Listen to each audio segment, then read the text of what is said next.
ਤੁਸੀਂ ਆਪਣੇ ਆਉਣ ਵਾਲੇ ਸਮੇਂ ਦੇ कुछ प्रभाव करो। दरअसल उम्र तो मेरी हुण 91 सालों के विच मैं चले हाँ। मैं अपनी जिंदगी ते संतुष्ट हाँ। जो मैं कर सकिया इदू वध मेरे च ना हिम्मत सी ना मेरे अकल सी। बहुत वड्डियां गल्लां मैं नहीं कीतियां, पर वो जज्बा जिहड़ा कि गदरी बाबियां तो मैनू मिलिया सी विरसे दे विच, सच्ची देश भगती दा, इनकलाब दा, लोकां नाल प्यार दा, खास कर उन्हां जमातां नाल मजदूरां, किसानां, आर्टिजन जिहड़े इत्थे लोग दबे कुचले है उन्हां नूं तां चक्कण दा जिहड़ा जज्बा है वो मेरी जिंदगी दी, मेरी उत्साह का एक कारण रहा। और मैं ये भी कह सकदा शायद मेरी लंबी उम्र का यह भी एक कारण होवे। मैं उहदे लई जूझदा रहा और उहदे लई जूझदा रहांगा। आस करदा कि अखीरले दिन ताईं मेरी खुशकिस्मती है कि मैनू 15 साल इत्थे मौका मिल गया सेवा करन दा। ते इहदे च ये नहीं कि मेरी बहुत वडप्पन है, किसी नूं होर भी मिलदा है तां होनी सी। उन्हां बजुर्गां ने अपना एक कायम कीता सी मसला और इस नूं सिरे चढ़ना साडा अपना फर्ज सी। मैं मेरे साथी अपने या मैं हुण दंद सैन वो सारा भार अपना चक्किया उन्हां ने। पर नवां हाल जिहड़ा है ਉਹਦੀ उसारी ਦੇ ਵਿੱਚ ਉਹ दिन पर रात लगे रोज़ आउंदे आ। साडी आ बच्ची है सुरिंदर, वो बड़ा काम कर रही है। दूजे ਜਿਹੜੇ मेरी कमेटी के मैंबर है वो बड़े सहयोगी है। तो खास कर मैनू बाहरले लोगों ने जिथे भी मैं गया मैंने तो मोड़िया ही नहीं, उन्होंने बड़ा कुछ दिता। पर एक गल जरूर है भी इत्थे दा एक पैसा जिहड़ा उन्हां दा दिता सी वो योग लगा। वो बड़ा सोच साज के इत्थे लाईदा ताकि उन्हां दी 10 दी कमाई जिहड़ी है बड़ी सख्त मेहनत पिछों कीती है। तो ये एक याद कायम हो गई है उन्हां बजुर्गां दी जिन्हां ने इस देश लई, इस देश दे पछड़े लोकां लई, इस देश दे दबे लोकां लई अपना जीवन वारिया। उन्हां दी निशानियां कायम है और ये संस्था जिहड़ी है ये पुकार ये नारा बुलंद करदी ही रहेगी।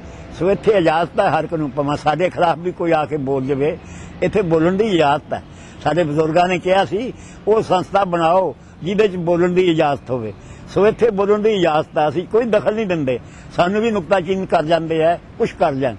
ये संस्था है जिथे लिखण दी इजाजत होवे।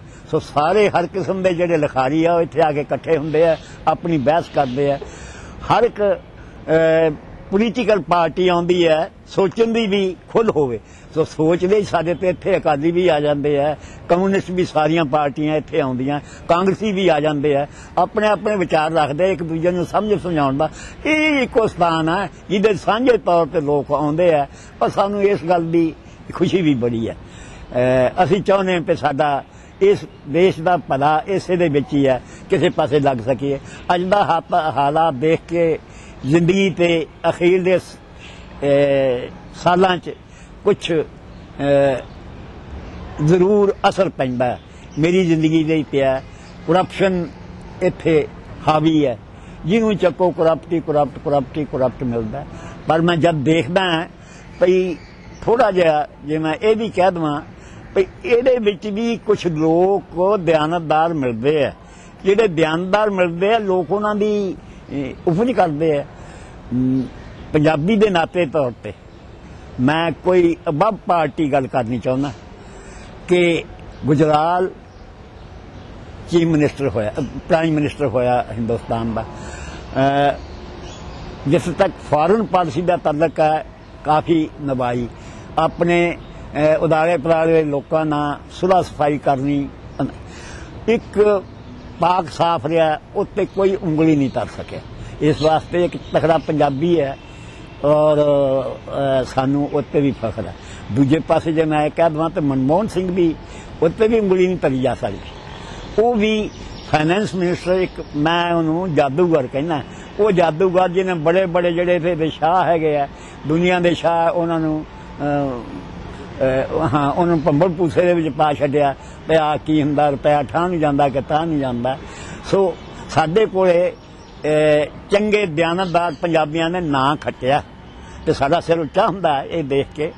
दूजे पासे तीजे पासे ये लै लो कि जगह जगह का एक मनका कट्ठा करके ਇੱਕ ਮਾਲਾ ਪਰੋ ਕੇ ਸੁਰਜੀਤ ਨੇ ਇੱਕ ਹੁਕੂਮਤ ਬਣਾਤੀ, ਬੜਾ ਭਾਰਾ ਰੋਲ ਅਦਾ ਕੀਤਾ ਹਰਕਿਸ਼ਨ ਸਿੰਘ ਸੁਰਜੀਤ ਨੇ। ਸੋ ਅਸੀਂ ਇਹਨਾਂ ਪੰਜਾਬੀਆਂ ਦੀ ਦੇਣ ਤੋਂ ਕਾਫੀ ਪ੍ਰਭਾਵਿਤ ਵੀ ਹਾਂ, ਪ੍ਰਾਊਡ ਵੀ ਹਾਂ।